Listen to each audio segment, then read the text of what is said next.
Shalom, shalom à tous. Je vous salue dans le saint et le puissant nom de Jésus-Christ, notre Sauveur.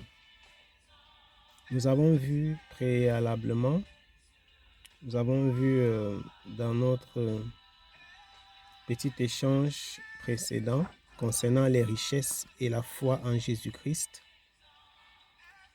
Nous avons parlé de l'histoire du jeune riche. Le jeune riche qui est allé rencontrer Jésus-Christ pour lui dire « Qu'est-ce que je devrais faire pour entrer dans le royaume des cieux ?» Et Dieu lui a dit, Jésus-Christ lui a dit qu'il fallait respecter les commandements. Nous avons vu dans ce précédent échange que le problème de l'homme, lorsqu'il est riche, ce n'est pas tant que ça, la richesse. C'est son attachement à la richesse. C'est l'attachement de l'homme à la richesse qui fait problème.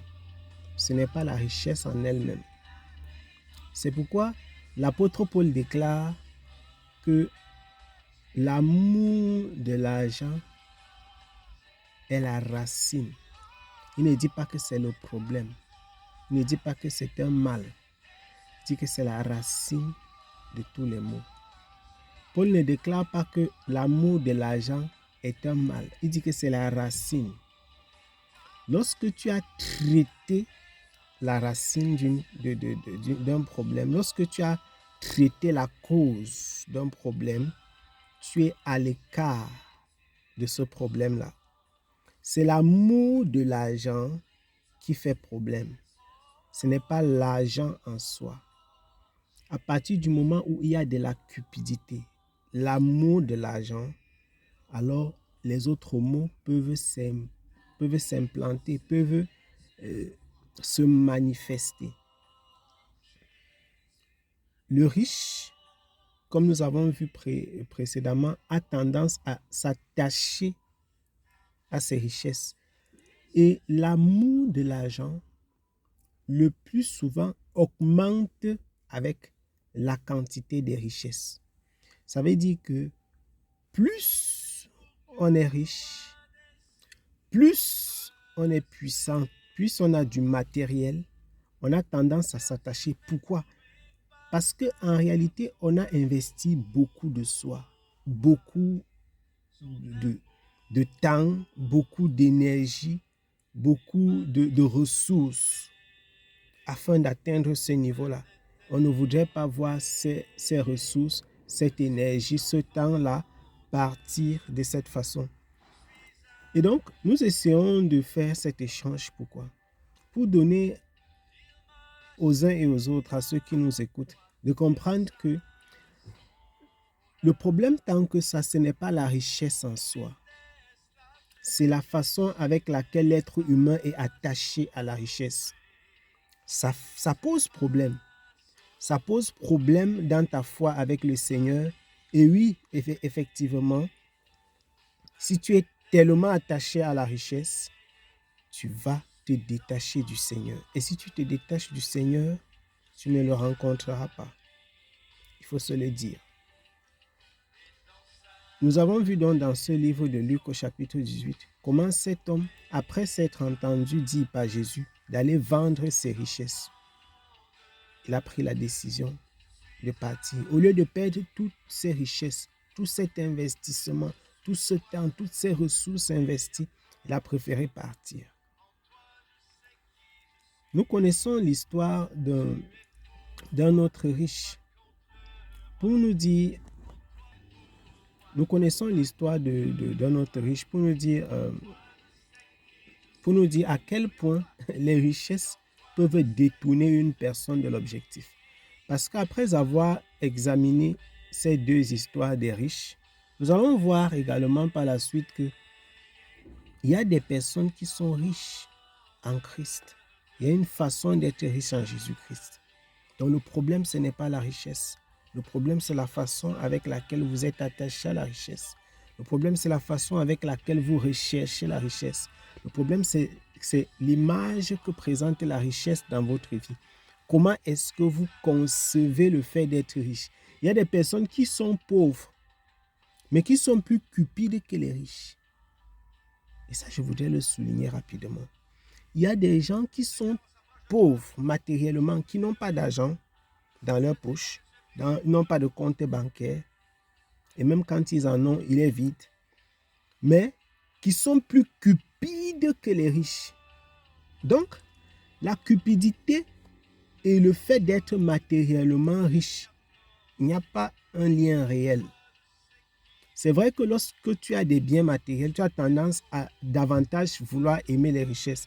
Mais il y a des gens qui n'ont rien, mais qui sont tellement attachés à la richesse. Je prends cet exemple, j'ai dit ceci en référence à l'histoire que je voudrais raconter. Il y a quelques semaines de cela, nous avons échangé par rapport à cet homme riche qui avait des biens, qui avait investi dans l'agriculture. Son histoire, c'est dans le livre de Luc au chapitre 12. Et nous avons vu comment cet homme riche-là, ses récoltes avaient tellement produit. Il avait eu une grande récolte. Ses champs avaient beaucoup produit. Il était vraiment dans la joie, dans le bonheur ultime pendant sa récolte. Et il se posait la question, je vais mettre la récolte où? Ce que je vais faire, c'est j'abattrai mes greniers et je vais construire d'autres greniers encore plus grands de façon à pouvoir augmenter encore dans mes greniers et je vais me reposer, je vais dire mon âme, ah, tu as de la nourriture en abondance. Et donc, pendant qu'il se glorifiait ainsi, sans rendre grâce au Seigneur, le Seigneur a dit insensé, ton âme te sera retirée. Maintenant, ces richesses que tu as produites là, toutes ces choses auxquelles tu es attaché et pour lesquelles tu ne rends pas grâce à Dieu, ça sera pour qui? Et je prends cet exemple, pourquoi? Il y a une raison. Nous parlions de l'attachement de l'homme à la richesse parce que je disais tout à l'heure que il y a des personnes qui n'ont pas d'argent, qui n'ont pas de compte bancaire fourni, mais qui sont extrêmement attachés à la richesse. La cupidité, c'est un problème d'attachement, c'est un problème de désir, c'est un problème de l'ambition. Vous voyez, il y a des pauvres qui peuvent donner jusqu'à leur âme. Si elles savaient où on peut donner l'âme, elles donneraient leur âme pour avoir des richesses. Ce type de personne est plus cupide qu'un riche. Donc, quand la Bible déclare qu'il est plus facile à un riche, il est plus facile à un chameau de passer par le trou d'une aiguille, qu'à un riche d'entrer dans le royaume des cieux, ne voyez pas cette histoire seulement dans le sens de « Ah bon, les riches là, eux, ils ont trop de problèmes. » Les riches. Dans notre génération, il y a des pauvres plus cupides que des riches. C'est un problème d'attachement. Donc, ici, maintenant, je voudrais insister sur cet attachement-là. Pendant que nous avançons, je voudrais insister sur cet attachement. Nous avons vu le jeune homme dans Luc 18, le monsieur dans Luc au chapitre 12. C'est un problème d'attachement. Ce n'est pas un problème de richesse. Si un homme pouvait être riche et sans jamais être attaché à ses richesses, être véritablement déconnecté des richesses, de l'auto-exaltation, l'auto-glorification, ce serait une chose merveilleuse. Et ce n'est pas impossible, mais c'est extrêmement difficile. Pourquoi? Parce que plus on devient riche, comme nous avons vu, comme nous avons dit, et on aime davantage les richesses. Plus on est riche, plus on est investi de soi, de ses ressources, et davantage on aime. On veut en avoir, on veut avoir encore et encore et encore plus. Dans Luc chapitre 12, cet homme était riche parce que les riches ont tendance à n'avoir besoin de rien. Ils ont tendance à être, entre guillemets, dans l'abondance, dans la suffisance. Et donc, lorsque tu es dans la suffisance, tu ne cherches pas le Seigneur. Dieu n'est pas important pour toi. Tu ne cherches pas la face de Dieu. Tu ne cherches pas à savoir Dieu, il est où, à quoi il te sert, puisque tu as déjà tout. Tu as, entre guillemets, tout ce qui te sert pour vivre. c'est ça le problème avec les riches. Le problème, ce n'est pas la richesse, c'est l'attachement. C'est qu'est-ce que l'argent, qu'est-ce que ce matériel-là signifie pour toi. Et donc, je voudrais insister et je voudrais m'adresser à ces personnes qui pensent que les richesses dans la vie de foi, ce n'est un problème que pour ceux qui sont déjà matériellement riches. La richesse, c'est aussi un problème pour toi qui es pauvre, mais qui passe toute ta vie à rêver de la richesse. C'est de la cupidité. Lorsque tu penses, tu donnes tout ce que tu as pour être riche matériellement, c'est aussi un signe de cupidité. Il y a des personnes qui, le peu qu'elles ont, elles ne s'occupent pas des membres de leur famille. Elles jouent aux jeux, les paris sportifs, les jeux de hasard, etc. Tu es pauvre, mais tu es cupide au même point qu'un riche. Tu es pauvre, mais tu aimes autant les richesses qu'un riche. Sauf que lui, ces richesses qu'il aime sont palpables. Toi, les richesses que toi, c'est dans ton esprit. C'est dans ton esprit. C'est-à-dire que tu admires quelque chose que tu ne peux pas toucher.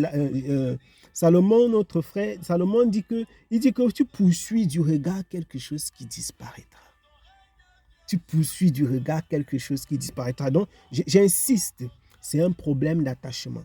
Les riches sont attachés à leur richesse parce qu'ils les voient et parce qu'ils ont investi du sien.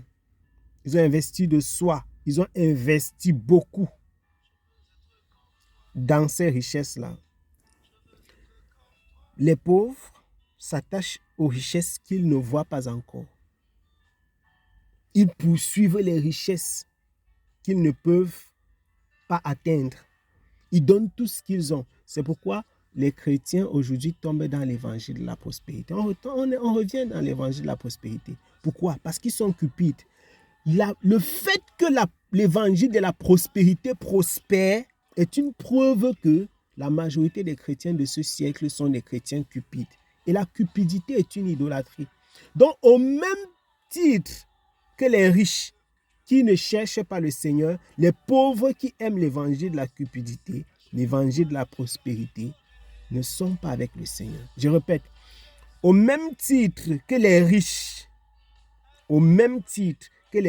cupides, qui sont attachés à leur richesse plus qu'à Dieu, les chrétiens qui aiment l'évangile de la prospérité, bien qu'étant pauvres, ne verront pas le Seigneur parce qu'ils sont cupides. Or, la parole du Seigneur déclare que la cupidité est une idolâtrie.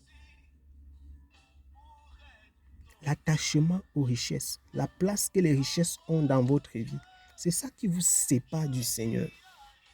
C'est ça qui vous sépare du Seigneur. Et si tu es riche aujourd'hui et que tu es attaché à tes richesses, c'est ça qui te séparera de Dieu.